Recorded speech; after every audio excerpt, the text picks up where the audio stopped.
Well, hello, everybody. It's Heart Month. You can always tell because it's like I wear red every single day.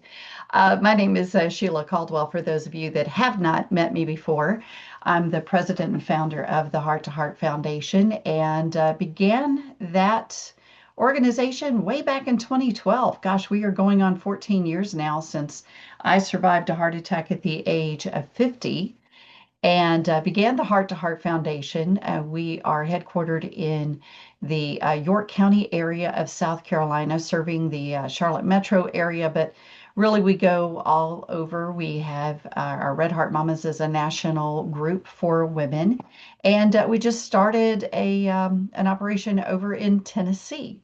And doing some events there, some education and some outreach. So if you want to know more about us, you can go to the heart2heartfoundation.org. But one of the things I love to do every Heart Month is to introduce the people that follow us to some incredible stories because I've shared my story, for years with thousands of people, but I think it's always really good to introduce you to other stories. And one of the things, for us, we focus a lot on the prevention of heart disease. So we are actually looking at that side of heart disease, but there's a lot of different kinds of heart disease. As a matter of fact, if you drop me a line below, we have a really cool one sheet that tells you all of the different types of heart diseases that's out there. Some of you may remember that my dad, he had a heart transplant at the age of 51. So we have a long history of heart disease in our family, a large history of survivors too. So that's a positive story. But one of the things that we've never really talked about too much are the congenital heart issues. And recently, I became acquainted with the Brown family from Rock Hill, South Carolina, and they have an absolutely incredible story. And I look forward to one day to meet their daughter Nyla in person because she looks like she is an absolute gem. So I'm going to bring them on so they can tell their story as well. So let me get them on there and everybody say welcome to Eric and Tia Brown. It's so nice to see you too. Well, thank you for having us on. We really appreciate you taking the time and helping us spread awareness. Again, I'm Eric Brown. This is Tia Brown, Mhm. and we're here just to spread awareness and let everybody know what's going on and what we're up to during Heart Month. So I'll let Tia go ahead. Thank you so much, Sheila, for allowing us to come on and tell our story. It means a lot. What we'll discuss tonight, some people don't even know that this is even possible. Congenital, what is that? It's present at birth. It's something that happens fetally. Uh, Sometimes we often find out, some people find out, during their anatomy scan or while they're pregnant, and then some people find out once they have their baby. So, in either event, we are happy to be here. We're happy to share our story, and we just hope someone learns something and they're impacted by it. Yes. It's remarkable to me what all you have been able to do, and I can feel your passion when you and I talked on the telephone. I told my husband, I said, I can't wait to have them on and let them tell their story. So, Nyla, I love you refer to her as a heart warrior, and any child who has gone through what she has gone through is certainly a warrior. But the hypoplastic left heart syndrome, I have to admit, I had to look that one up Yeah. because that is extremely rare. How did you find out, or when did you find out that your baby suffered from this? Well, I'll never forget the day we went in just for a regular prenatal checkup. And we were in the office, and the sonographer was in there and we were making bets on it's a girl or it's a boy. Um, he always thought it was going to be a girl, but I just figured we were going to have a boy first. I lost that bet. But, we could tell something was wrong when the doctor came in, and then they said, well, we can't really get a good view in this room. Let's switch rooms and let's look with another machine. And after they looked again, that's when they came back and said, hey, there's something going on with the baby's heart. And we're going to refer you to a cardiologist that handles babies. And from there, we established our relationship with the fetal cardiologist up until the point where we had to eventually get a heart transplant. So we actually found out during the anatomy scan. Yeah. And So how that was far definitely, along were you? About 20 weeks, yeah. around Okay. that 20, 22 weeks. Yeah. So go Yeah. ahead, Eric. You were going to say Yeah, something. and that was definitely just a shocker because as our first kid, we were looking forward to all the things that come with that, the exciting times. And this was the last thing that we expected. I mean, we both take care of ourselves pretty well. Mhm. So this was just unexpected. But like she said, we could tell something was a little bit they kept going in, coming out, and there were just these looks on their faces, and we started to figure out that something was just not right. And Mhm. so, like Tia said, we actually gained a huge education over the next couple of weeks. Right then and there, we were actually put into learning mode because we had to actually shift focus. We were actually told almost immediately, like Tia said, we were going to actually have three surgeries. Um, Within the first few years of life, one at 5 days old, one at 6 months, and then one between 3 and 5 years old. And you mentioned a hypoplastic left heart syndrome. Like you, we never had, we didn't hear of that either. Never heard of it before. It's Yeah, the first time. yeah. So what we found out was basically to explain it, basically the left side of the heart was smaller than it should be. You basically only have one side of the heart. And in the heart, you have four chambers, and you expect them just to basically pass the blood around evenly and distribute the blood throughout the body. When you have one side that's smaller than the other, that's not happening. You can't really pass that oxygen-rich blood through the body as it should, and most kids don't make it through that. We're fortunate for medical science that we have options now. So we just had to deal with a lot of learning during that time. We were thankful that we didn't find out on the day of the birth. So we Oh. had some time to process it as best as we could. And we just kind of went from there. But I So what also did you have to do while you were pregnant? Did you have to go on bed rest? Was there anything changes that you had to make to ensure a safe delivery? Aside from just knowing that Nyla was going to have a long journey with heart issues, my pregnancy was normal. I still went to the gym and worked out. I exercised. I ate healthy. She actually came out 6 pounds and maybe 8 or 9 ounces, so she wasn't super tiny. One of the things they did, I think they did a great job in telling us, stay away from the internet and going down rabbit holes Yeah. Yeah. because you can find the most gruesome and scary information out there that sometimes isn't always fact-based. And then we were also put into a community of other parents who had kids with congenital issues. So being introduced to that, being able to talk to a therapist, help us through this. My pregnancy otherwise was fine. I Yeah. didn't have any issues. No, as a matter of fact, no one knew that we had these issues because we decided together that it was best until we knew more Mhm. that we would withhold information from the family. And that was, I think some people may have felt probably a little disappointed that we didn't tell them early on. But thinking about it from a psychological standpoint, when you are first-time parents Mhm.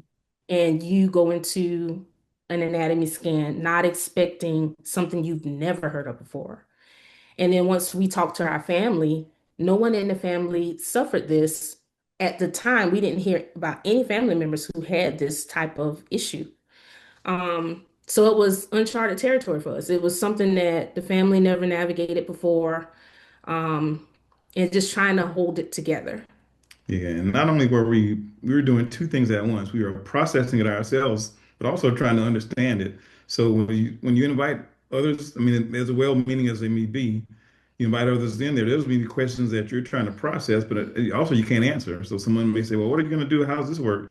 And the answer is we don't We know. don't know. You don't know. We don't know. So How we rare Googled is it this? ourselves. I mean, it is extremely rare, but how rare is it? There's one in about 3,800 babies that is born with this in the United States, so it's very rare. That's less than 1,000 kids, babies a year. Um, so it's very rare. And the thing is, it's not the rarest. But hypoplastic left heart syndrome, also known as HLHS, um, it's it's scary. I can tell you, it's scary. It's really scary. You make friends along the way, you meet other families along the way, and some of them don't make it. But we still have that bond.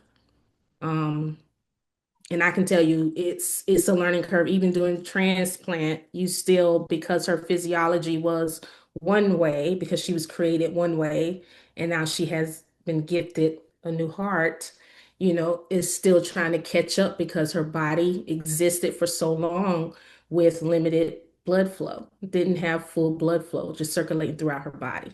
Yeah. So it's very rare. Um, yeah. Yeah. Now, is it a genetic uh, disease or abnormality? From what I was told, and I'll say this, after we had the transplant, this was in summer 2023. Yeah.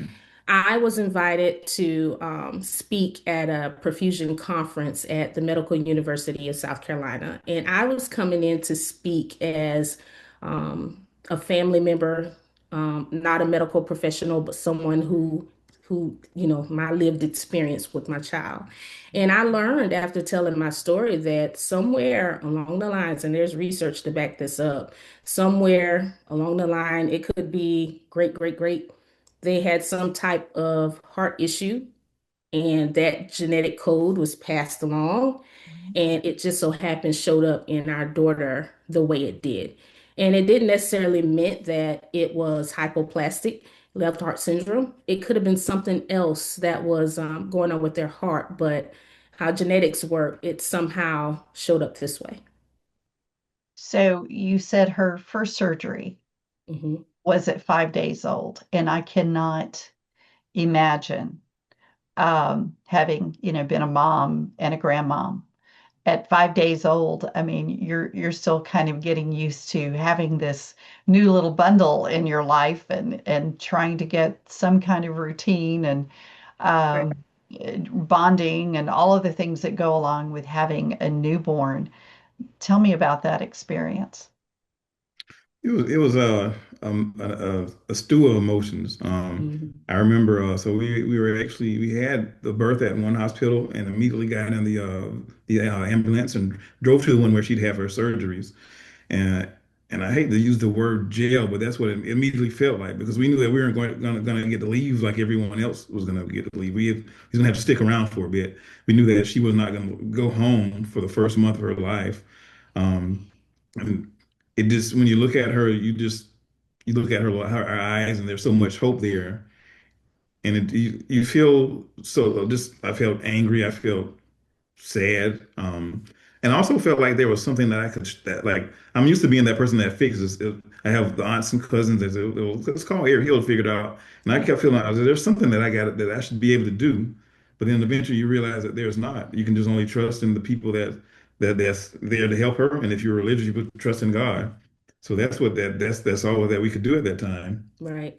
And I'll add to being the one that carried her, we took birthing classes. We did some of the things that any mom or any couple would do. You take your birthing classes, because both of our moms at that time is no longer with us. So we were going into this without them having their grandmothers. So I didn't have my mom there to kind of guide me and tell me this is what to expect with pregnancy, and let alone just share this diagnosis with her. But I'll never forget, we went to a birthing class, and some of us in there, we raised our hands saying that we had a similar due dates. And the day we had Nyla, I remember I'm being reeled out in a wheelchair, and one of the moms out of the exact same birthing class, she was she had her baby in tow, and she was getting in her car while I'm looking at my baby in the ambulance. So trying to process that, your emotions are already on high, and then you're having to deal with that. And we only got a chance to hold Nyla very briefly. As a matter of fact, once I birthed her, they didn't allow neither one of us to hold her. Yeah. They brought her to me, and I got to see her because she had her own special team in the cardiac team in the room with us, so they could immediately do the things they need to do to give her life support. Um, and then eventually, once we got to Levine's Children's Hospital, that's where we were transported to. Um, the first nurse, I'll never forget her, Miss Sharon. I talk about her often when I tell this story, but she is an absolute angel. Nyla's laying up on the bed and she has all these wires connected. And I just wanted to hold my baby. I didn't get a chance to hold and, smell my baby. And so she knew how to maneuver those cords and told me to sit down. And I'm just folding, just bawling, crying. And she let me hold my baby. Yeah. Just to Yeah, add some additional context to that too, when I was inside of Tia was helping her do work. She was helping the heart do the work. yeah, But the second that she's born, Yeah. that connection is broken. It's up to her heart to do it, but her yeah, heart isn't really formed yet. So yeah, that's why they had to take her away immediately because usually before the technology was up to where it's at, it it's only a matter of time after the birth until things just went left. But so we yeah. had to take her away pretty much immediately for Yeah. that. They told us the longer Nyla, I carried her, and I carried her 39 weeks. The longer I carry her, the better for her because they want her to get as much growth as she can, and she have the better a better outcome the longer she stayed in. So yeah, It's a blessing, that she wasn't premature. So that was at 5 weeks. How old was she when she had the next surgery? about 5 months. 5 months. Yeah. Wow. So And that's that's about the time they're starting to roll over, Yeah. exactly. all the teething. I mean, all of the things Yeah. that go along with Yeah. what kind of surgery did she have this time? So the first one was called the Norwood surgery. Mhm. And the way they described it, like when you first have your baby's heart is really small, might be the size of a large strawberry. Oh. So they can't do all this major surgery like that. You have to step it into phases, which is why there's 3 stages. And the second one is called the Glenn surgery. They put a shunt in the heart. Mhm. And that helps again with the circulation. Again, you got to stage it out. And one thing too with hypoplastic, this type of hypoplastic baby, they have feeding issues. So whereas I wanted to breastfeed, I had to pump, and then we had to give it to her in a feeding tube. So she didn't get the traditional because it's so much energy. You only got one side of your heart working for you, really. The other side is there, but it's not really doing much work. So it's a lot for a baby to suck and then breathe at the same time. So yeah, there were some feeding issues with Nyla as well. And then you said she was 5 when she had a transplant. Yeah. Yeah. Hmm. Now, Yeah. that's the normal progression for this. I guess the idea is they get the child as stable as possible, but eventually, for her lifespan, the transplant was the way to go Correct. Yeah. And there was actually another surgery before that one. There was for that one. yeah, the Fontaine. Fontan surgery. Hmm. And so when you think about the surgeries, I think of one way I like to put it is imagine you something's going on with your plumbing in your house, and instead of someone saying I'll fix it, there, so I have to just kind of patch it up for right now. So what they told us was that these surgeries aren't going to fix the issue, and we had to live with that. So we got the surgeries done, and she had to go into the next surgery and the next surgery. We knew that it wasn't fixing the issue. So Hmm. at the end of the third surgery, we basically had a patched up heart, Yeah. and we knew that that wasn't going to be forever. We knew that at some point could be, and it could be anytime. It could be 5, it could be 20, it could be 30. We just don't know. Yeah. That at some point we were going to have to go through a transplant, and so that's where we landed when she was 5 in Right. 2023. Right. So And I it, know with what my dad went through, and as I told you, his was, like in 1991. So that was in the early days at UAB when he had his. And of course, he was 51 years of age, but they did have children, that were having transplants then. Um, for a 5-year-old, because I know the medications historically that they put patients on, the anti-rejection medications. What was it like for, I know, for a 5-year-old to go through a transplant surgery, and what was life like for her? I can say this, kids are resilient. You'd Hmm. be surprised once they have to do something, they get into the routine of doing it. So even with taking her medicines, she got into the routine of doing it. So for her, that's normal. Even though it's abnormal, it's normal. Um, it was a hard process. It was a very hard process for the transplant itself. We were in the hospital a total of like 92 days. Um, and we're very thankful for the donor. Um, but as far as Nyla, she had a long road. She actually suffered a acute brain injury as a result of the transplant. And from what we were told, it was, we don't know cognitively how everything is going to work out. We're just going to have to watch and see. So now we have a new set of things. It was occupational therapy, it was physical therapy, it was therapy for feeding. And then you have to think about with a kid, taking so much medication her entire life and having so many medical interventions, you know, what can they be a kid? That's Yeah. really what it is, Sheila. Can they be a kid? Now, we think of, some people dismiss kids and their issues and or they try to treat them like adults, Yeah. but no, they really do need to be a kid. So it's a whole process of, getting her the help for that. Making sure she understand how to play, how Mhm. to interact with other kids. Because if you really talk to her, she knows the names of her medicines. She wants to be a doctor when she grows up.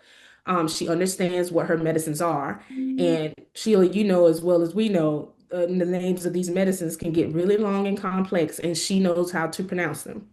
Wow. So you'd be surprised how much she knows, how aware she's been all of her life. And yeah, but she's doing well now. Yeah. No more occupational therapy. Some of the symptoms that she was experiencing as a result of the acute brain injury was stroke-like symptoms, but not really having a stroke. Like her Yeah. left hand, some of the ability was weakened this side. But with the because we did PT before we left the hospital and we continued it as outpatient, and then we also let her get it in school, you know, she's where she is today because we were vigilant in getting her to help. Yeah. And just to add some more about Nyla, it's interesting because we started the process of going to the doctors before the transplant. Probably was a year ahead of time or something Yeah. like that. Mhm. And she was Nyla was not the typical 4 year. I mean, she was a kid, but she just understood so much. And I remember right before the surgery, and she kept telling us she was actually it's kind of bittersweet, but she actually gave us some strength and comfort because she kept saying, "I'm ready to get my new heart," She and did. she was excited about it. Hmm. And it's weird because I guess being an adult, you think about the totality of everything. You don't necessarily know how to take it. And you're like, well, am I leading you? Am I really being honest with you? But like Tia said, she has to be a kid. So she was excited about it. And we went in the hospital. She actually found ways to enjoy herself in the hospital with Hmm. skating and things of that nature within Yeah. the hospital. Yeah. And she actually got through it. But now, over time, she was kind of ready to go. But Yeah. she just really displayed a resiliency in there that actually provided us strength as well. She's definitely a fighter. She is. What's school like for her? I mean, I know most transplants have to be extremely careful about germs. And when you said 2023, I thought, well, at least that wasn't during the middle of COVID. But she was Right. still at risk, Yeah. high risk during COVID because of, the heart issues that she had. And with it being cold and flu season and around all of the other children, which they're walking incubators, uh, Correct. what do you have to do special for her? Or does she pretty much, she sounds like she's 8 years old now, right? Yeah. Yeah. So sounds like she's a pretty self-reliant young lady. She is. So I can tell you before transplant, I can tell you going to daycare was, I think, the scariest Oh yeah. because she was in a bubble for so long. And once we got the clearance from her doctors that, okay, you can try it out. Um, and you know how daycare can be a petri dish. Oh boy. But she did fine there. She did well there. And as far as transplant, um, her immune system is lowered, but she does have somewhat of immune system. It's just very low. Mhm. But we just try to make sure she's washing her hands. Certain foods, of course, she can't have. We're making sure that if somebody's really sick in class, hey, we have a 504 plan. So with that, we're allowed to, take her out if she's sick or if she needs to go to doctor's appointments and things of that nature. So if there's any parents out there who have a kid with medical issues, no matter what it is, if they're going to be out extensive period of time, please do look at getting a 504 plan, having your doctors advocate for you, Yeah. because it saved a lot because she was out a lot when she first went to kindergarten. I was wondering about that. As a matter of fact, that was going to be my next question. Yeah. I know that within the transplant community, they take care of each other because Yeah. that's how mom and dad navigated all that happened to them. And it is a very tight community as far as sharing and helping one another. So, whether it is a child who's born with a congenital heart disease or anything else, what advice would you give them? One thing I would say is I take the advice of what our doctors say, stay away from the internet and going down rabbit holes. Yeah. That can put you in a very dark spot, Hmm. a very dark spot. Um, I would say find Hmm. a community that you can trust in. It's okay to hold some information until you're ready to share. Don't feel pressured to share just yet if you're not ready, because you have to be vulnerable to accept whatever someone's going to say. Um, and you have to be confident in that you can hold yourself together and be able to respond. Um, I will also say cherish every moment. Every day is a gift, every moment is a gift. Try to find the silver lining in every moment. Everything isn't all doom and gloom. If not. It's not. And there are angels all around us that's willing to help. Look for your community. Yeah, and I would also say advocating is strong. We advocate for Nyla every year. We actually have a meeting with the school, the teachers, and we really appreciate her school. We tell them what she needs, what to look out for. We give them as much information. We have Q&A sessions where they can ask us questions. Yeah. We are extremely available. And the reason you do that is because as sad as this could be, when you're going through something, someone who's not going through something, they just see you as a person. I saw him or her yesterday, and I don't see them anymore. So sometimes when you may mention something or they hear something, they're sympathetic for a moment, but it doesn't hit them quite as strong. So sometimes when you're going through something or your child's going through something, uh, they just don't quite understand it to the level that you do. And when you're talking about a kid, 7 years old, 8 years old, you have to actually be the one that's willing to advocate for them, and whether it means taking time off or sacrificing something else so that you can actually do that. So making sure that you advocate for them is really big with both of us. Right. And taking that a step further.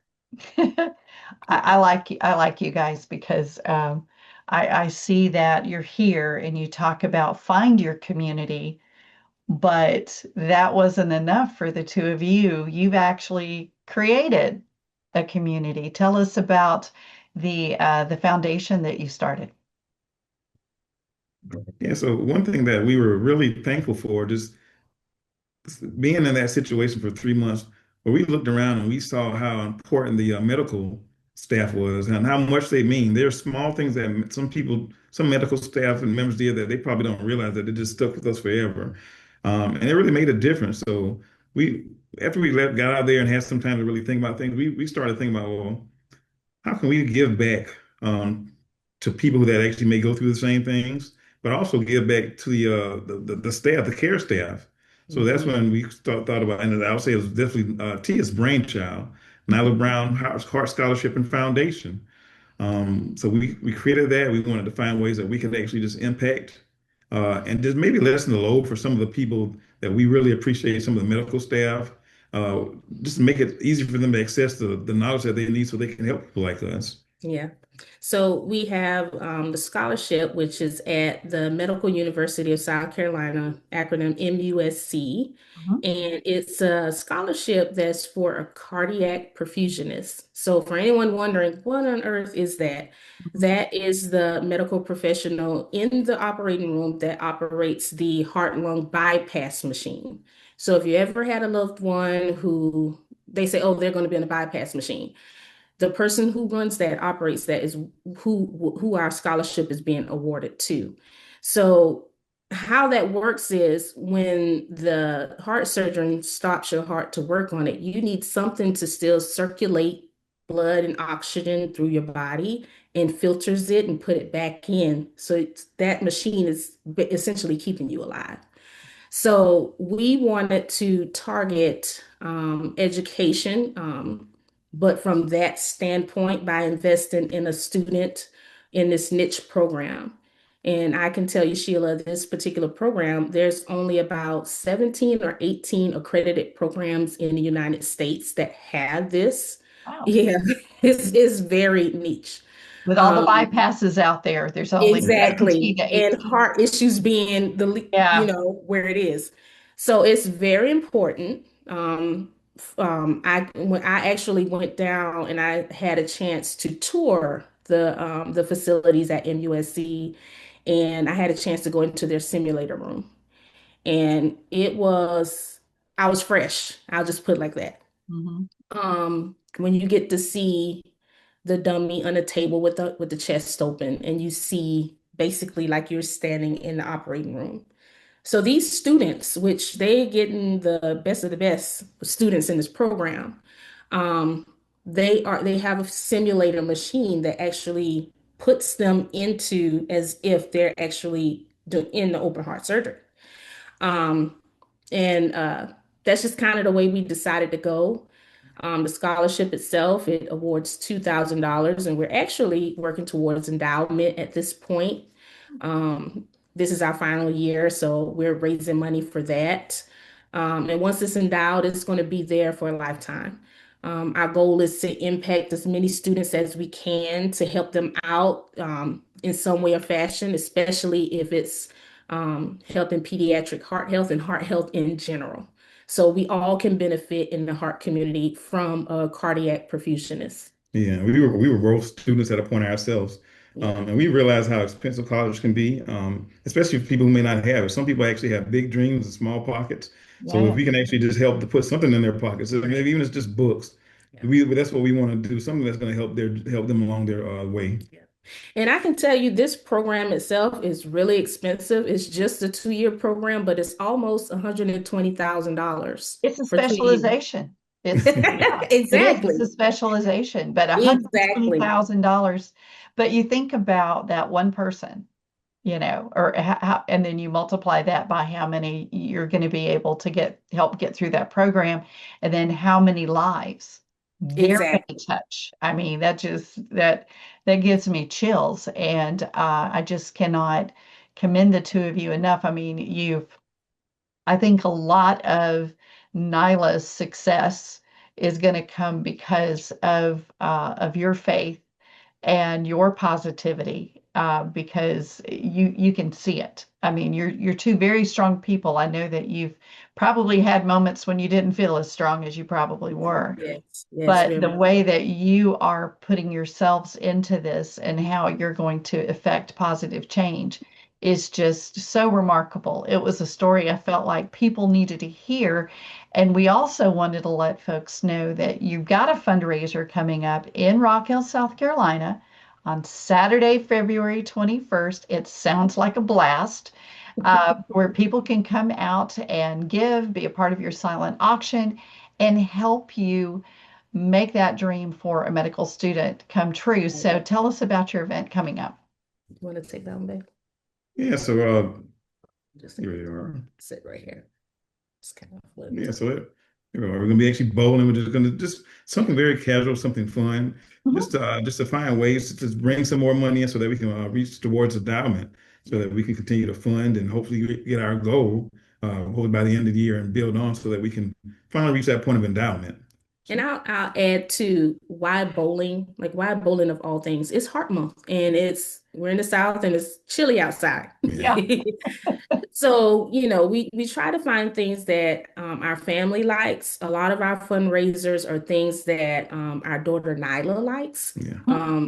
We also do skating events. She actually roller skates.